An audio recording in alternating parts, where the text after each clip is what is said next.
დღეს ენგურქაღალთ კომბინატის კულტურის სახლში ქართული ოცნების რაიონული ორგანიზაციის ყრილობაზე პარტიის ადგილობრივი ორგანიზაციის თავმჯდომარე აირჩიეს.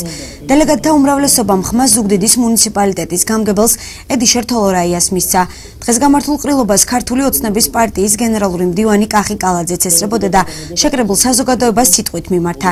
ენერგეტიკის მინისტრის განცხადებით პოლიტიკური გაერთიანება ქართული ოცნება გასული არჩევნების მსგავსად ამ არჩევნებზეც გამარჯვებას მოიპოვებს.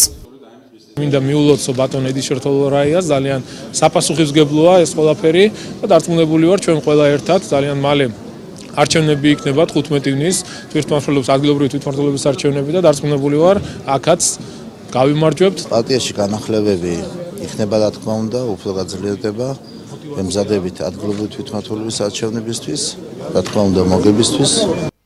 კახი კალაძე ასევე ბიძინა ივანიშვილის გუშინდელ ინტერვიუს გამოეხმაურა და აღნიშნა, რომ პრეზიდენტისა და სხვა მთავრობის წევრების შეფასებებში ივანიშვილი გულწრფელი იყო.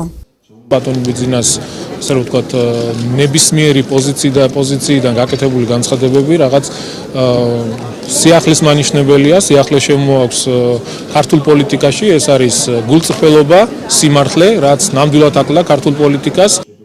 დღეს იქნა დაკომპლექტებული ზუგდიდის ორგანიზაციის პოლიტიკური ბიურო, რომლის შემადგენლობაში ჩედიან ფრანგული სკოლის დირექტორი კახაბერ ფარცვანია, მეოთხე საჯარო სკოლის დირექტორი ნათია ხუფაცარია, ექიმი სლავა ბიგვავა, პარტიის რაიონული ორგანიზაციის ყოფილი თავმჯდომარე ლაშა გოგია და ზუგდიდის გამგებლის მოადგილე მერაბ ქვარაია.